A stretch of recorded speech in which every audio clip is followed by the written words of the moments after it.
Olá, meus irmãos queridos, tudo bem? Infelizmente, nós não pudemos estar juntos presencialmente devido à pandemia. Estava muito animado para estar em Anápolis junto com a Church in Connection, mas infelizmente não foi possível.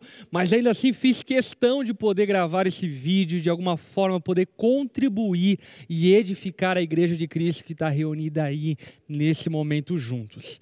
E eu sei que vocês estão falando acerca da eternidade e do fato que devemos ter a nossa esperança colocada em Jesus.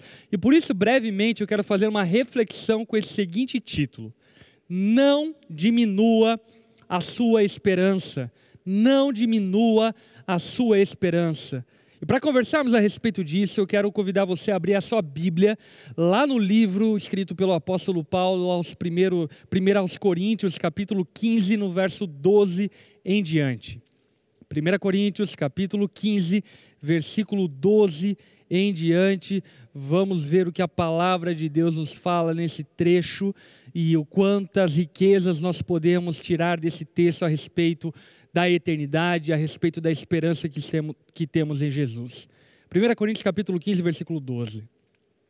O apóstolo Paulo, defendendo o seu apostolado nesse capítulo, chega dado o momento onde ele vai falar sobre a esperança do Evangelho e sobre para onde o Evangelho aponta. A partir do versículo 12 ele vai tratar esse assunto. Então no verso 12 ele diz: ora, se está sendo pregado que Cristo ressuscitou dentre os mortos, como alguns de vocês estão dizendo que não existe ressurreição dos mortos.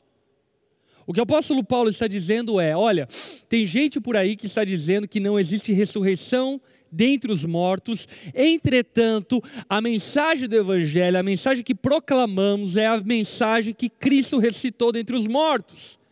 Portanto, é contradizente argumentar ou dizer que não existe esperança para a vida eterna, uma vez que o Evangelho, na verdade, é a declaração da ressurreição de Cristo.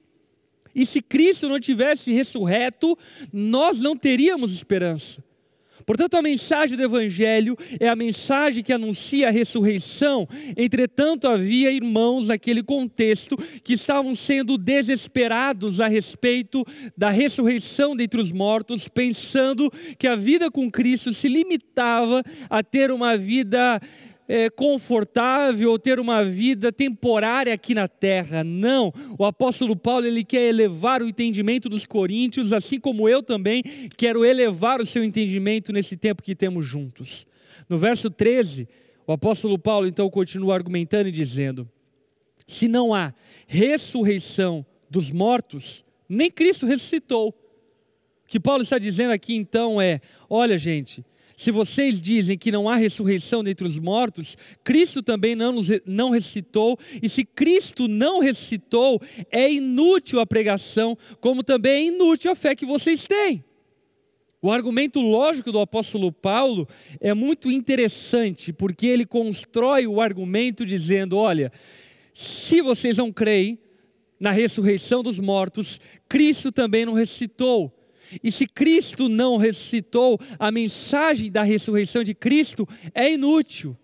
Portanto, aquilo que estamos fazendo como igreja é uma grande perda de tempo e pouco sentido faz. Porque na verdade a nossa vida com Cristo, a nossa vida no Evangelho está fundamentada na ressurreição de Cristo. E mais importante do que a sua morte é a sua ressurreição.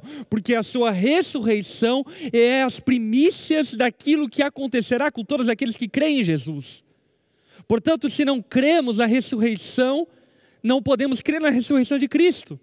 E se não cremos na ressurreição de Cristo, a nossa fé é vã. Ou seja, imaginária, vazia, sem utilidade, frustrada, apenas fantasia da nossa mente. Portanto, o argumento principal dos primeiros pregadores, inclusive do apóstolo Paulo, em relação ao cristianismo, é que Cristo havia ressuscitado dentre os mortos, e esse é o testemunho do Evangelho. O Evangelho sem a ressurreição, ele simplesmente é incompleto e não pode nos dar alento, esperança para a nossa vida e tampouco para a eternidade. Verso 15: mais que isso, seremos consideradas falsas testemunhas de Deus, pois contra Ele testemunhamos que ressuscitou a Cristo dentre os mortos. Mas se de fato os mortos não ressuscitam, Ele também não ressuscitou a Cristo. Então o apóstolo Paulo aqui, ele parte para um argumento ainda mais agressivo, dizendo: olha gente, se Cristo não ressuscitou dentre os mortos, nós estamos mentindo, Deus está mentindo, e todos estão embolidos numa grande mentira. Verso 16, pois se os mortos não ressuscitam, nem mesmo Cristo ressuscitou. E se Cristo não ressuscitou, inútil é a fé que vocês têm, e ainda estão em seus pecados. E é justamente nesse versículo que eu quero me deter um pouco mais. Se Cristo não ressuscitou, inútil é a fé que vocês têm. Meus irmãos, ainda que o Evangelho possa proporcionar para nós dias bons, ainda que Cristo possa nos dar esperança acerca dessa vida, ainda que o Evangelho possa proporcionar a nós uma vida familiar mais equilibrada e saudável, ainda que o Evangelho possa nos dar condições de uma vida mais aventurosa e mais bem-aventurada, ainda que o Evangelho possa ter um impacto nessa vida, se cremos em Cristo somente para essa vida, nós somos de todos os mais miseráveis homens, como diria o próprio apóstolo Paulo. Nós precisamos agarrar a ressurreição de Cristo e saber que o Evangelho, sobretudo e sobremaneira, aponta para a eternidade. A nossa esperança não é de ter uma vida confortável, mas a nossa esperança é que viveremos eternamente na presença de Deus, gozando e vivendo da sua glória eterna, nesse lugar que é chamado de novo céu e nova terra, aonde não há lágrimas, aonde não há tristeza, aonde não há doenças, aonde não há injustiça, aonde os filhos de Deus viverão eternamente. Essa é a nossa esperança. Cristo não nos salvou para que meramente frequentássemos uma igreja durante um período da vida, não. Cristo nos salvou com um chamado, com a promessa de vida eterna. Ele veio para nos dar vida eterna e a fé em Cristo aponta para a eternidade. E infelizmente, muitos irmãos têm abraçado uma fé terrena demais. Uma fé que está atrelada e está exclusivizada apenas ao viver terreno.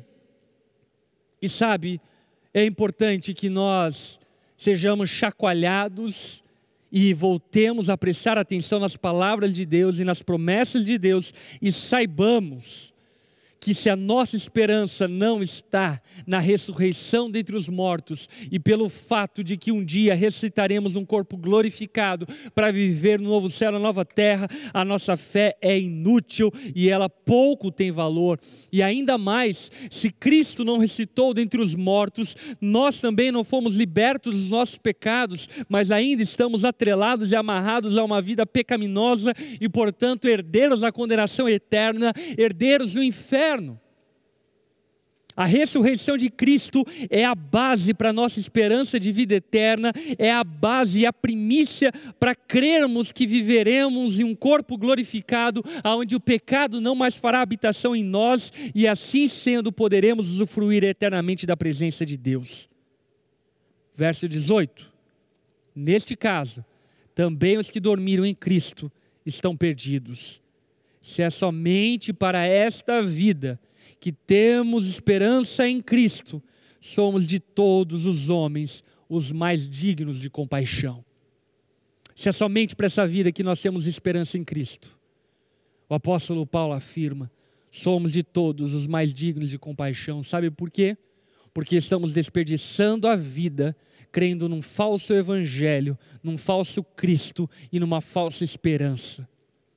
O evangelho, ele recebe a sua beleza, a sua grandiosidade, quando nós entendemos as promessas de vida eterna contidas no Evangelho. E o que eu quero dizer para você é que sim, Cristo ressuscitou dentre os mortos, que sim, eu e você que cremos em Jesus e que nos apropriamos do seu sacrifício por meio da graça e da fé, eu e você viveremos eternamente na presença de Deus, e a nossa fé não é vã. Pelo contrário, Cristo foi o primeiro e nós junto com Ele ressuscitaremos para a vida eterna. Portanto, meu irmão, aprenda a viver neste mundo sabendo que você é forasteiro, que você é peregrino, que você está de passagem por esse mundo. Porque, na verdade, eu e você não fomos salvos para esse mundo, mas fomos salvos para vivermos eternamente junto ao Senhor, na eternidade que nos aguarda. E essa é a esperança que eu e você devemos esperar com grande expectativa. É acerca disso que eu e você devemos conversar entre nós. É acerca disso que eu e você devemos alimentar a nossa fé. Não devemos alimentar a nossa fé atrelado às coisas deste mundo. Sabe, se pudermos ter uma vida confortável aqui, glória a Deus, mas se não pudermos, tudo bem, porque sabemos que viveremos uma vida confortável por toda a eternidade. Se pudermos ter uma vida bem-aventurada, feliz, uma vida agradável, se pudermos prosperar nessa vida, se pudermos casar, glória a Deus, mas essa não é a esperança do Evangelho. A esperança do Evangelho é a vida eterna. Por esse motivo, não coloque os seus olhos aqui nessa terra, ao ponto de você se esquecer que fomos chamados para o céu. Deus abençoe, foi um prazer enorme estar com vocês e de forma breve edificar e poder acrescentar algo na vida de vocês. Que Deus possa permitir que algum dia estejamos juntos presencialmente e assim possamos nos edificar mutuamente. Deus abençoe e até a próxima.